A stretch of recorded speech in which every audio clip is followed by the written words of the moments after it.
Bronx Zoo were replaced with treatment infusions and inpatient hospital stays. When not receiving oncology-related treatments, I was mostly confined to my bed, where Sophie and my newborn baby Sienna were brought to me for snuggles and stories. Any attempt to leave my bedroom required my using a walker to hold me steady, as my bones had been eaten away by cancer lesions.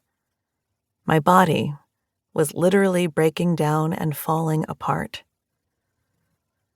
But in early January 2018, after only 3 months of cancer treatment, I was categorized into another statistically rare group. There was no longer evidence of the disease in my body, a status known as NED.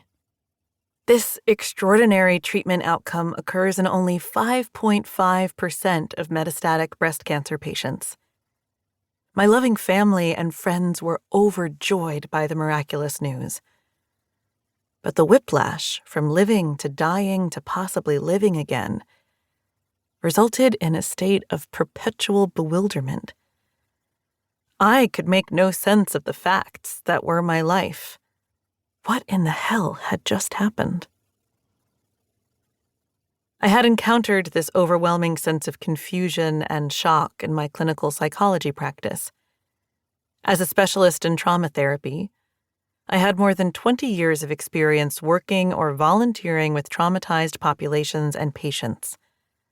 But now I had a trauma of my own.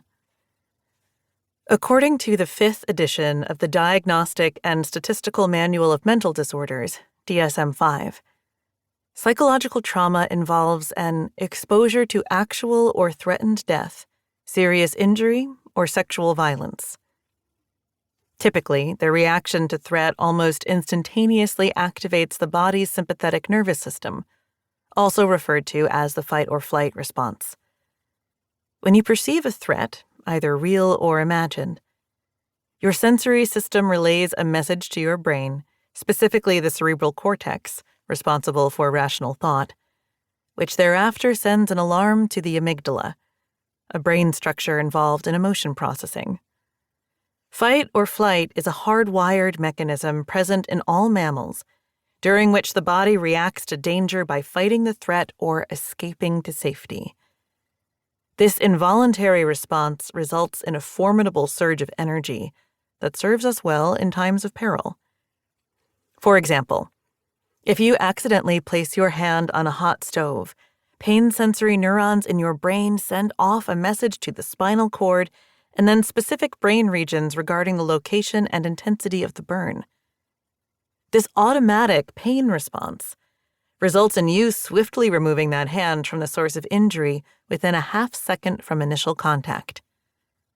Without the pain signaling, you would leave your palm on that burning stove and suffer a severe skin wound. Pain is critical to our safety. Like pain, fear is also adaptive and potentially life-saving.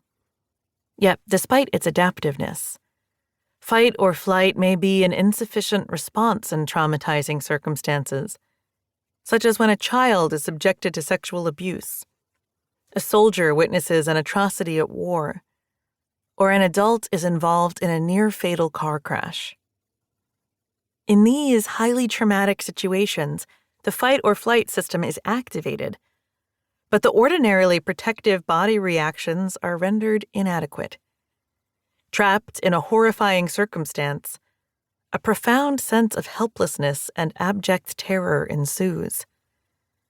The mind and body scream out to fight or escape, but to no avail.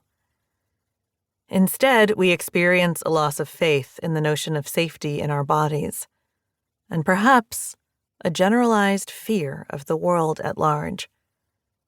When escape is impossible, the mind and body surrender into a frozen state of collapse, a response of the sympathetic nervous system known as freeze. A constellation of post-traumatic stress symptoms, including a chronically aroused state that intends to protect from future threat, may become entrenched in a person's new way of living. This was the frozen posture I found myself in as I lay motionless in bed.